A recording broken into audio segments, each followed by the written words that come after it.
Welcome back. All right, so I want to talk about the Boston Bruins. I am recording this before the February 1st game against the Toronto Maple Leafs, but I don't think it's going to affect their standing at the All-Star break that much. I mean, they're so far ahead of everybody, and that's something you get concerned about a little bit, don't you? I've watched a lot of teams just steamroll their way to a President's Trophy and then flame out in the playoffs, so we'll see where Boston ends up in this picture. They're 38-7-5 overall. Their record's taken a bit of a hit over the last few weeks.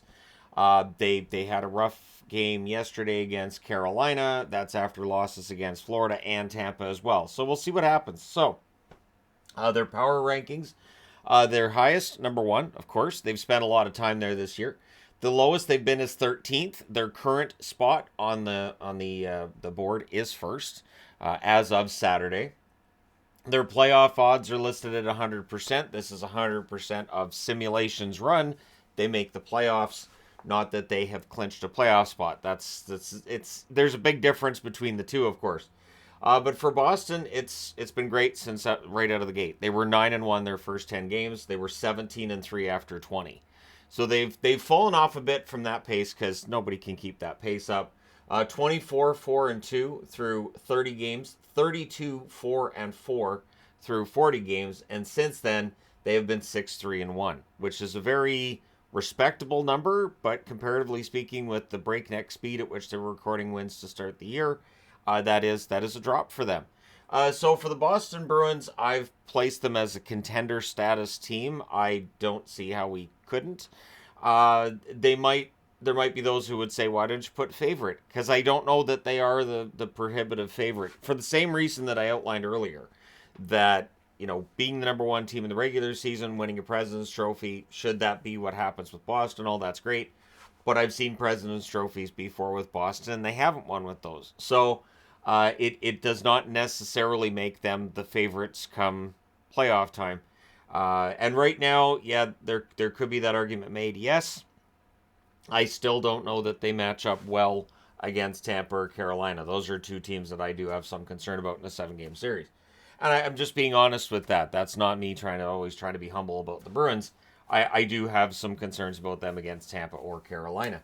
The MVP of the team is Pasternak. Early on in the season, when Marchand's out, McAvoy's out, Grzelcyk's out, and this was a team that absolutely could have fallen off a cliff. They get to 17-3, in large part because Pasternak has had an absolutely great season.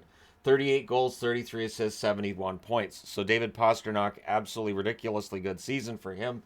Marchand, 16 goals, 30 assists, 46 points, will always be a controversial figure and likely always be a player scoring around a point per game. And so the debate over Marchand and whether he's for the better or for the worse, that'll continue right throughout the rest of his career, I think.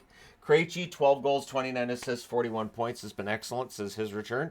And I'm surprised at how well he's been scoring, and I do hope that rate continues to stay high after the All-Star break. Bergeron, 18 goals, 20 assists, 38 points. His points have dropped off a bit from where they were a few years ago, but we knew that wasn't all that sustainable. And the good news is that as a player known as the best two-way forward in the game, he's got a lot to give that's not just about the goals and the points. So when he's not productive, it doesn't end up being as big of a deal as it might be with somebody else. Zacha, good addition to the roster, 9 goals, 24 assists, 33 points. He, of course, signed an extension with the team, and there's the possibility that all this helps to keep Pasternak around. He is a pending unrestricted free agent, and that's going to be a topic of conversation through this All-Star break, through the trade deadline, and then into the summer, depending on when or if he signs a contract with the team, of course. Foligno has provided them with some really solid play in the bottom six. He wouldn't have cleared waivers to start the season if so many teams weren't up against the cap. So it was a smart move by Boston there. Craig Smith, I think, has taken it pretty well, considering he's been demoted at times this year and waived. I think he's played well when he's been used by the Bruins. Bergeron, this might be the last year, but of course we said that last year too. If Bergeron wants to come back and play again next year, I'm sure they'll find him a spot.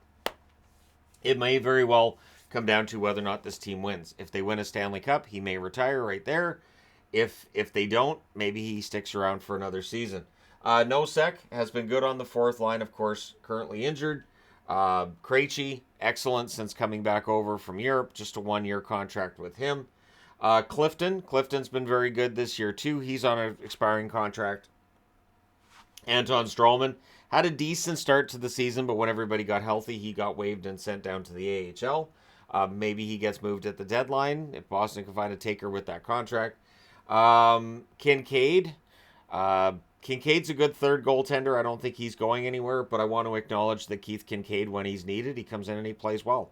That's really all you can ask for in emergency situations where you need that number 3 goaltender.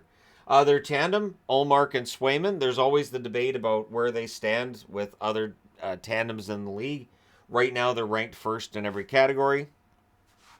It doesn't necessarily mean in a 7-game series it would stay that way.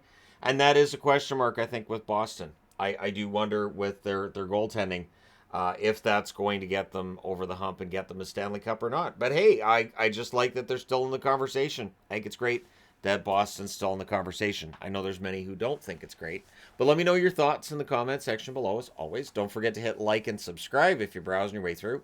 You just happened upon this video. Thank you guys so much for watching, for all your support. I will talk to you again soon.